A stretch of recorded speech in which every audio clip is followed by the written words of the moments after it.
Hey friend, it's Audrey Rose, of course, and I am back with another episode for the Ready to Rise podcast. And every time I say I'm back, I just want to sing Shady's back. Okay. If you are too young to understand the reference, this might not be the podcast for you because I am in my mid-30s girl, and this is what we are chatting all about is health and life and self-love and all of the things today. But definitely it is geared towards a woman in her mid 30s. So, y'all, I just really want to talk today about long term and short term goals. And this episode is purposefully airing prior to Rise Live, which is our live retreat, our virtual retreat that has over 10 plus different speakers. And they are coming to us speaking all about the different wellness pillars in our life, right? And this is going to tie in. I'm not it's just saying this to say it, but we're going to be talking at Rise Live about balancing hormones, gut health, mindset, rich girl era, all of that. And to me, it is super crucial for women in our age group to start thinking about our goals. And I don't say that to be boring like we did in fifth grade, where do you see yourself in 5 years? No. I'm talking about the important stuff right now because our bodies are starting to change as we hit our 30s. So much starts to happen. It is called premenopause. I don't want to burst your bubble, but it's different. Things are happening for us, and we need to take charge of our lives now and set goals and set habits and have it all in place so that we can start to learn and incorporate the things that we're learning at events like Rise Live, so that we are incorporating everything that's going to help us in these different pillars and these different aspects of our life and in our health and wellness to be the best version of myself, right? I want to be the best version of myself for years and years and years. I don't want to just be like, I peaked in my mid 30s. So let's get after it. Talking about balancing our health journey with our busy lifestyles in terms of long-term goals. And we're going to break it down into short-term goals so that we can feel successful, balanced, and like we are on top of the shit, right? We're taking control of our life back. We are unlocking our potential and we're about to be the best version of ourselves. So again, I'm doing this on purpose prior to Rise Live, and you can come back and re-listen to it after and plug in those specific things. But we need to have the framework right now. We needed to have it yesterday. Okay. So first of all, let's chat about what is a long-term health goal and what is a short-term health goal. And I know that this is stuff you might already know. I'm going to keep it short for that reason. So a long-term goal is the big objective. I am not going to be gearing this retreat at all towards weight loss or something like that because everybody has their own path in life. And I'm not one of those people, if you didn't already notice, who is you need to lose 5 pounds by this thing. I don't believe that there's an ideal standard. I believe that people are all beautiful innately. And so I'm not going to sit here and preach that we need to be a certain size, of course. But for lack of, a different, simple example, a long-term goal would be something like, I want to lose 15 pounds. And I'm saying that's a long-term goal because it's going to take some time. Can't just do that one overnight. But then a short-term goal, on the other hand, would be, I want to lose about 2 pounds a week or 1.5 pounds a week. So the long-term goal is something that's bigger. It's going to take us a few months to, work out. It's going to take us some time. Maybe a long-term goal is something such as, I really want to improve my gut health because I want to have a better mood. I really want to learn the exact types of foods that work well in my body to help me have a better mindset and a better mood. Or I want to learn, about balancing my hormones as I start to get off birth control and I start to really focus on my hormone health. Or maybe for me personally, I've never shared this on the podcast yet. I never shared it anywhere. I personally am getting into cycle syncing, which I do have a friend who's a coach who talks about hormones and not cycle syncing, which is really cool. And she's going to teach me on her stuff because I'm super interested to know the difference between those things. But I have been on birth control for years and it has messed up my cycle. It has messed up my drive. It has messed up so many things. And so I want to know. Like, I'm going to get it removed soon and I'm going to get hormone free and I'm going to learn so many things. And so I'll be taking you on that journey. But for example, that is the long-term goal. Balancing my hormones, learning how, just getting a cycle, getting, like a cycle back, like a general legit cycle back. And then my short-term goal would be step number 1, I need to go and take my birth control implant out. Step number 2, I need to work with this coach and learn from her. Step number 3, etc. Right? So that short-term goal, again, it's the smaller, it's the more immediate target. It's something like an actionable step that you can do right. So the first thing I want you to do currently is I want you to think, and if you're in a place where you can grab a journal or your notes app on your phone, or just simply think about this out loud, consciously, what's your overall vision for yourself and your health? How do you want your life to look? And I'm talking long term, the next 30 years. I work as a nurse. Some of you already know that. And I see the difference so often. I will see a patient come in their 80s for an elective surgery. Maybe they're getting a knee replacement and they're up walking the next day. They have no comorbidities such as diabetes or high blood pressure or any of that. And they're up walking the next day and their life is just so different because of it. And then I see patients, on the other hand, who unfortunately do have some conditions that may have been passed down to them genetically or have just been gained over the years due to environment, such as, diabetes type 2 or hypertension due to a high stress job or, their diet, things like that. And a lot of the comorbidities that we see, that we obtain later, that they hit us later in life, but it's because of the things that we have been doing to ourselves for so many years. And what is the saying? Like, I'm calling the kettle black, or like, I'm one to talk, basically. Trust me, I have sat there with my venti, sugar-laced Starbucks, going in to take somebody's blood sugar and being like, your blood sugar is really high. I'm sure mine is right now too, right? So like, I am learning all of this alongside you because this is how we change our life. Back to the subject here at hand. It's like, which 80-year-old do you want to be?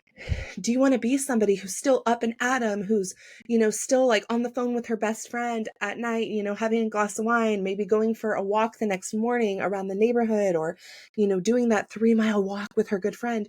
Or do you want to be like rolling out of bed like, oh my God, this hurts. Let me check my blood sugar. Oh, I need a knee replacement, but I can't get one. My doctor says I'm not healthy enough. Blah, blah, blah, blah, blah. So it's up to you really to decide. And this is going to be a stinger. This might even be a bit controversial, but the truth is we really do get to decide. There are so many things that are genetic, but it's in chronic illnesses that we cannot control whatsoever. But how do we bounce back? How do we take care of ourselves to the extent that we can? And even as somebody, if you're out there listening and you have a chronic condition, I have a lot of friends in my community who do. That is going to limit you to an extent, of course, but you still get to set some long-term goals and some short-term goals, such as taking care of that. And, how often do I see my doctor to be at my optimum health? Well, what does my doctor say? What are good supplements? Is it safe for me to work with a gut health coach? Is it safe for me to focus on hormone? Like, there's so many things that we can do for ourselves. And so this is our life. And coming from, my God, like, I hope I don't get like in trouble for saying this out loud, but coming from the standpoint of a clinician, I want to tell you, we advocate for you as much as we can. Trust me. Like, when you are under, anybody's care, I mean, that is their only focus. Truly, I don't pee, I don't sleep, I don't eat, nothing. I truly am so focused on the patient that I'm taking care of. But only you know what things feel like in your body. Only you know every appointment you've ever had at a doctor's office, at a visit, at checkups, at, results that maybe we don't see on our side. Only you really know the truth of what's going on, and only you can truly push the needle forward and decide that you're going to take the advice or take what we give you and push you forward. So all of that being said, because that is a lot, long-term goals are based off of all of that. Based off of which 80-year-old do I want to be? What do I want to feel like in my 60s? Like I, for one, I know that if I'm overweight, right? I know that if I continue down a path where I'm eating high sugary foods, where I'm not taking care of, my weight, I know that that doesn't look good for an 80-year-old. That's not the best trajectory right there. And so I know for myself, that is something I have to focus on. And I still get to say, I love myself and I love my body and I love who I am. But I also get to say that means I need to take care of it.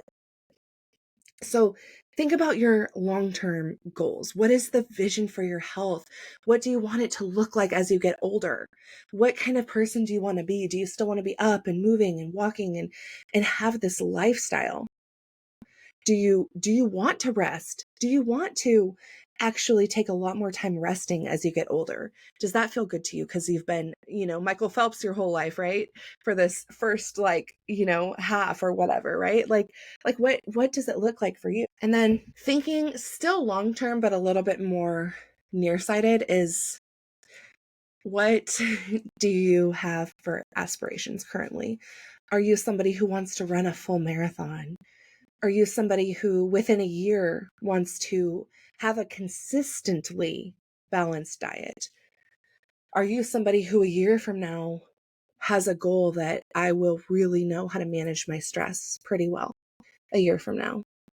Are you somebody who, maybe 2 years from now, you're like, I want to have a consistent exercise routine. I haven't found it yet. I don't know what works for me. I don't know what feels fun for me yet. But that's my goal in 2 years from now, to know what seems fun and what feels good. And also, as you're thinking about this stuff, just knowing, literally knowing that it feels so far out, but what do you want? Okay, let me rephrase that because I'm losing my own self. What do you want that goal to be, and giving it more time? It feels very stretched out. It feels very far out to say in 2 years, I want to have a consistent routine, but that's the key word. The key word is consistent. A lot of us do it for 6 months, still just kind of don't know. We think it's a consistent routine because we're just eating chicken and broccoli, but that's not truly consistently balanced. Think about it in those terms of, it is going to take time for this to truly happen for us and in the manner that we wanted to. So give it the correct amount of time. If it's a 2-year frame, then that's great. That's fine. And from that, what you do is you want to break down your short-term goals. So literally picking those smaller goals. So going with the balanced nutrition, right? Or the balanced plate of food every night. What is the short-term goal for that? The short-term goal might be, I need to add in more veggies. Well, let me think back to Rise Live. What kind of veggies did Kelly say would be good to start with for somebody who's not eating a lot of raw veggies yet, right? Maybe there's examples there that you have, and you're just like, that was my actionable step. Add, a cup of veggies to each meal, or half my plate every dinner, right? What else could be a short-term goal? So another one would be somebody who's looking for a consistent exercise routine. 2 years from now, I want to have a consistent exercise routine that I like. Okay, so the short-term goal is going to be maybe trying a different workout once a week, trying a different type of workout, and, maybe doing that workout 3 times that week. So what is a short-term goal for you that feels good? I want you to think about that. If you have your journal here, definitely write it down. Maybe say it out loud to yourself if you're driving in the car, so that you can kind of hear it, let it sink in. What are the short-term goals that are going to get you where you want to go when it comes to the longer goal? Is it to plan meals every Sunday? Is it to meal prep? Is it literally adding this amount of veggies in? What is the first step towards reaching that long-term goal? Maybe it's just more happiness throughout your day. Maybe it's literally just I need to add in more laughter, more time with my friends, more happiness. So from here, you set a few short-term goals, but nothing that feels overwhelming. I don't want you to feel overwhelmed, but that eventually turns into a roadmap And then we're going to start implementing them as habits. So literally that first actionable step, which was, eat more veggies. Okay. Then that second actionable step was, I'm going to work out, trying a new type of workout once a week, and I'm going to do it 3 times that week. So getting those little, short-term goals as actionable steps and then adding it into a roadmap. So this week I do my veggies every, night for dinner. Half my plate is veggies. Okay, now next week I add on this new thing. Okay, then the week after that, I add on, stress relief, because I heard, from Rise Live, we talked a lot about stress relief, how important it is in general for us, nervous system regulation. Oh, but like Kelly also mentioned that during her gut health conversation, stress relief actually helps our gut health. It's a two-way street with the mind gut axis.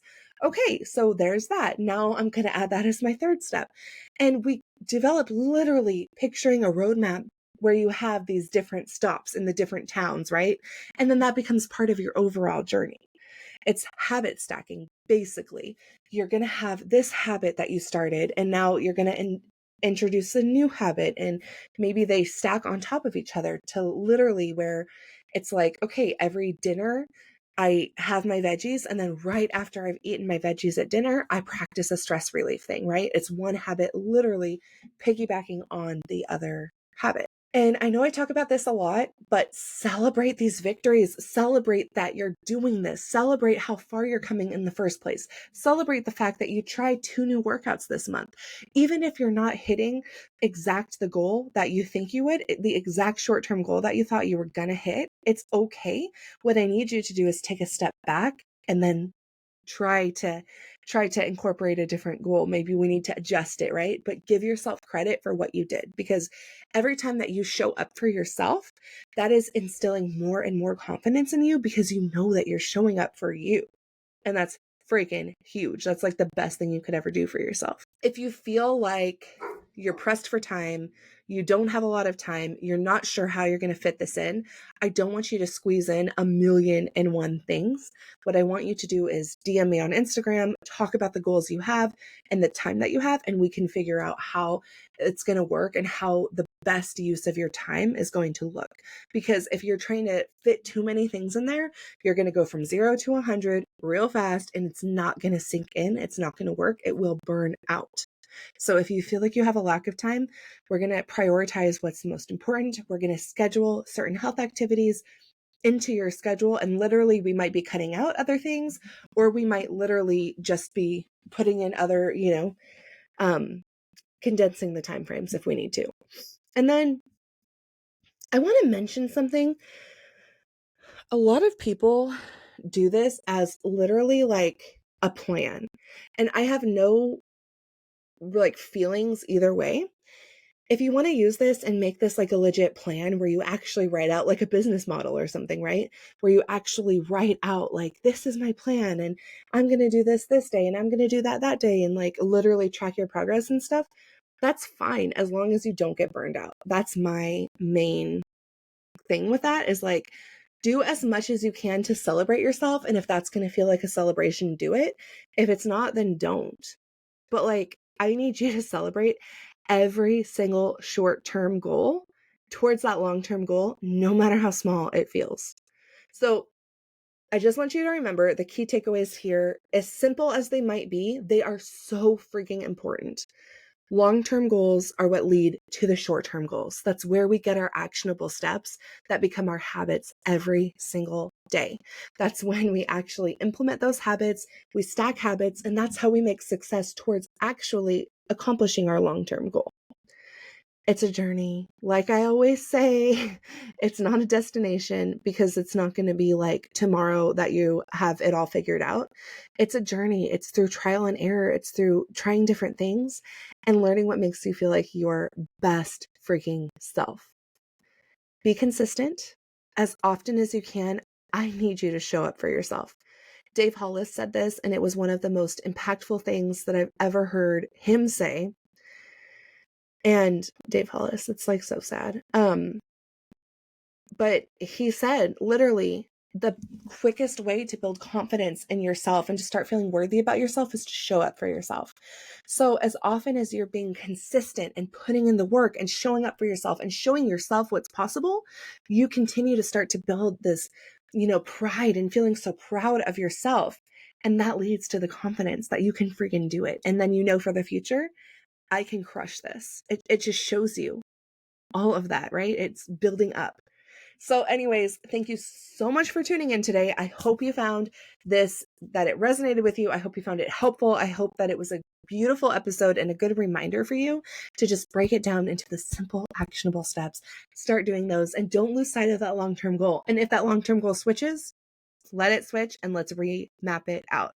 Don't forget to hit that subscribe button if you haven't already so that you will get the alerts for the upcoming podcast episodes.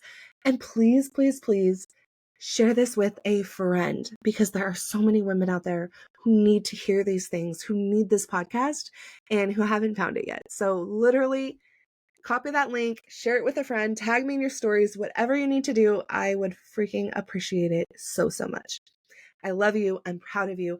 I am rooting for you. Have a blessed and beautiful week, my friend.